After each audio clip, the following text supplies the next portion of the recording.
നിങ്ങളുടെ ഇഷ്ട പരമ്പരകൾ എക്സ്ക്ലൂസീവായി സൺ നെക്സ്റ്റ് ആപ്പിലൂടെ തികച്ചും ഫ്രീ ആയി ഇപ്പോഴേ ആപ്പ് ഡൗൺലോഡ് ചെയ്യൂ. ഹലോ, അതേതായാലും നന്നായി. എഴുതി വെച്ചില്ലെങ്കിൽ സമയമാവുമ്പോ എല്ലാം വിട്ടുപോകും. പിന്നെ പരാതിക്കാരുടെ ബഹളമായിരിക്കും. അല്ല, മോളുടെ ഭാഗത്ത് നിന്ന് ആരെയൊക്കെ വിളിക്കണ്ടേന്ന് പറഞ്ഞാ അച്ഛൻ അതും എഴുതി വെക്കും. എന്റെ ഭാഗത്തുനിന്ന് നിങ്ങളല്ലാതെ എനിക്ക് വേറെ ആരാ അമ്മയുള്ളത്? അത് ഇപ്പോഴല്ലേ മോളെ? നീ കളക്ടറായി ജോയിൻ ചെയ്ത് കഴിയുമ്പോ ഓഫീസിൽ നിന്ന് ഒരുപാട് പേരുണ്ടാവില്ലേ? അതപ്പോഴല്ലേ, അപ്പൊ നോക്കാം.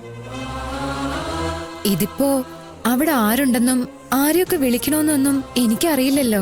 അത് നേരാ. ഇത് 10,000-ലും 25,000-ലും ഒന്നും നിക്കില്ല. കുറഞ്ഞ പക്ഷം 1,00,000 പേരെങ്കിലും പങ്കെടുക്കുന്ന എന്റെ മനസ്സ് പറയുന്നത്. ഇവിടെ പന്തലിട്ട് നടത്തണമെന്നായിരുന്നു അച്ഛനും എനിക്കും. പക്ഷേ ആളുകളുടെ എണ്ണവും ആർഭാടവും ഒക്കെ വെച്ച് നോക്കുമ്പോ കല്യാണം ചെന്നൈയിലെ ഏതെങ്കിലും വലിയ ഓഡിറ്റോറിയത്തിൽ വെച്ച് നടത്തുന്നതാവും നല്ലത്. ഏതായാലും ചെറുക്കൻ കൂട്ടരുടെ അഭിപ്രായം കൂടെ അറിയട്ടെ. അത് വേണം. അവരുടെ മനസ്സിൽ എന്താണെന്ന് കൂടി അറിയണമല്ലോ.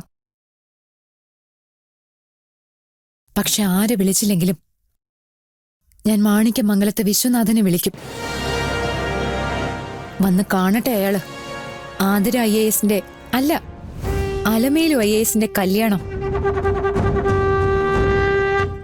തെരുവിൽ വെച്ച് ഏതോ കോളനിക്കാരൻ താലി കെട്ടി കൂടെ കൊണ്ടുപോകുന്നതല്ല ചെട്ടിയാർ വീട്ടിലെ പെണ്ണിന്റെ കല്യാണമെന്ന് ആരറിഞ്ഞില്ലെങ്കിലും അയാൾ അറിയട്ടെ. ഇത് നമുക്ക് തകർത്ത് വാരണമേ. ഈ കല്യാണം കണ്ട് ലോകത്തുള്ള മുഴുവൻ പെൺകുട്ടികളും ഇതുപോലൊരു കല്യാണം നടക്കാൻ പേരറിയാവുന്ന മുഴുവൻ ദൈവങ്ങളെയും വിളിച്ച് പ്രാർത്ഥിക്കണം. എന്നെ ഓർത്ത് അസൂയപ്പെടണം. ആകെ ഒരു ജന്മമല്ലേ ഉള്ളൂ അമ്മേ, ഒരു ജീവിതവും. എന്തിനാ കുറയ്ക്കുന്നത്? അടിച്ചു പൊളിക്കണം. കണ്ടില്ലേ അംബാനിയുടെ മകന്റെ കല്യാണമൊക്കെ വലിയ വാർത്തയാവുന്നത്? അത്രയൊന്നും വന്നില്ലെങ്കിലും ഈ പാവം ചെട്ടിയാരുടെ മകളുടെ കല്യാണവും ഒരു സംഭവം ആവണം.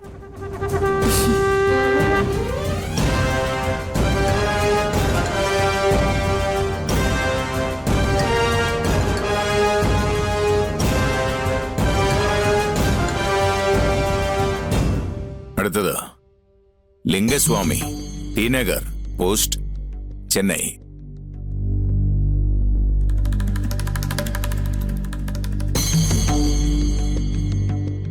അയ്യാ, എന്താ പാണ്ഡിതുരേ?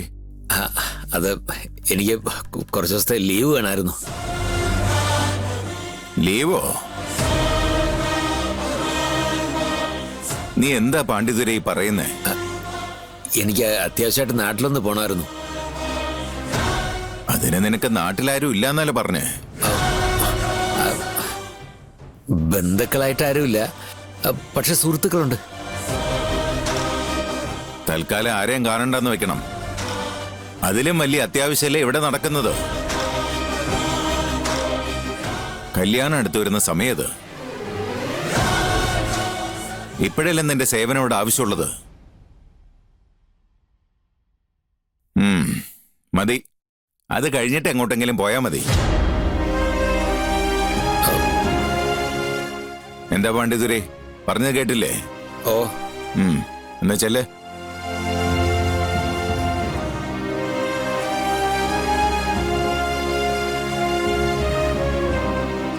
ഇവനിത് എന്താ പറ്റിയത്?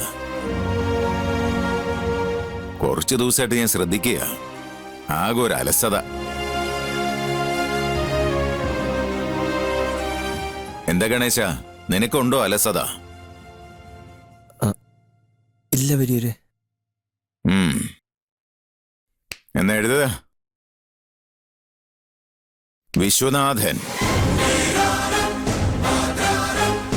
മാണിക്യമംഗലത്ത് ഹൗസ്, പുന്നപ്പുറ പോസ്റ്റ്, ആലപ്പുഴ.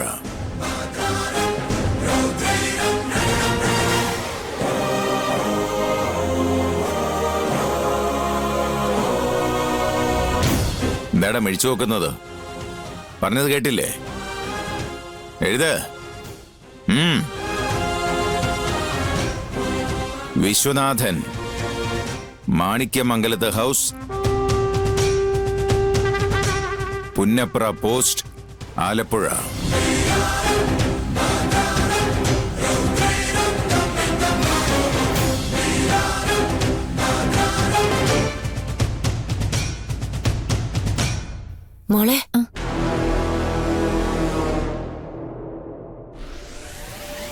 ദാ എന്താ ഇത്?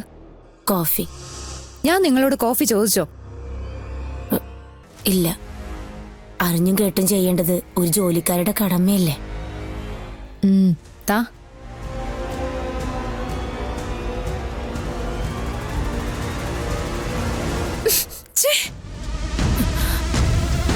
എന്താ എന്താ നിങ്ങളെ ഉണ്ടാക്കി വെച്ചിരിക്കുന്നെ? എന്തൊരു കയ്പ ഇതിന്. കയ്പോ? എവിടെ നോക്കട്ടെ. അയ്യോ, നിങ്ങൾ എന്തിനാ നോക്കുന്നേ? ഞാൻ പറഞ്ഞാ പോരെ, കയ്പ് എന്ന് പറഞ്ഞ കയ്പ്. നിങ്ങൾ എന്താ ഇതിനകത്ത് വിഷമെല്ലാം ചേർത്തിട്ടുണ്ടോ? അയ്യോ, മഹാപാവം പറയല്ലേടി.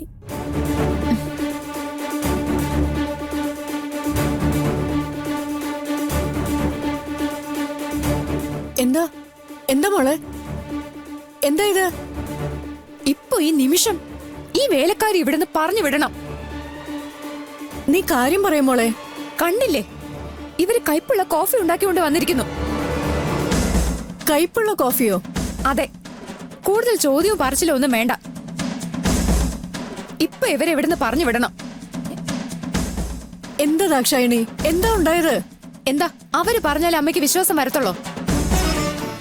അതല്ല മോളെ, ഞാൻ ഇവരോട് എത്ര തവണ പറഞ്ഞിട്ടുള്ളതാ നിനക്കുള്ള ഭക്ഷണം ഞാൻ കൊണ്ടുവരാന്ന്. എന്നിട്ട് ഇവരെ അനുസരിച്ചില്ലല്ലോ. ദേ കണ്ടില്ലേ, ഓരോന്നുണ്ടാക്കി വെച്ചിരിക്കുന്നത്. എന്നെ റോക്കൂ, എന്നെ പ്രശ്നേ? പ്രശ്നം ഇവര് തന്നെ.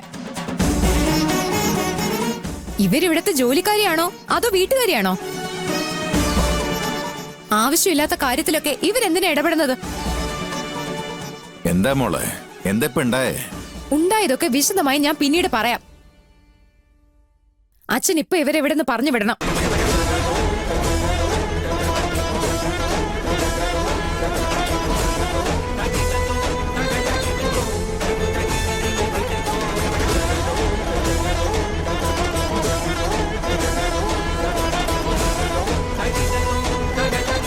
എന്താ എല്ലാരും കൂടി ബാല്യക്കാരിക്ക് ഒത്താശ പറയാൻ വന്നതാണോ? ഇനി ആരൊക്കെ എന്തൊക്കെ പറഞ്ഞിട്ട് കാര്യമില്ല. ഇതെന്റെ തീരുമാനോ. എന്റെ വീട്ടിൽ ആര് ജോലിക്ക് നിൽക്കണമെന്ന് ഞാൻ തീരുമാനിക്കും. അതെ, അത്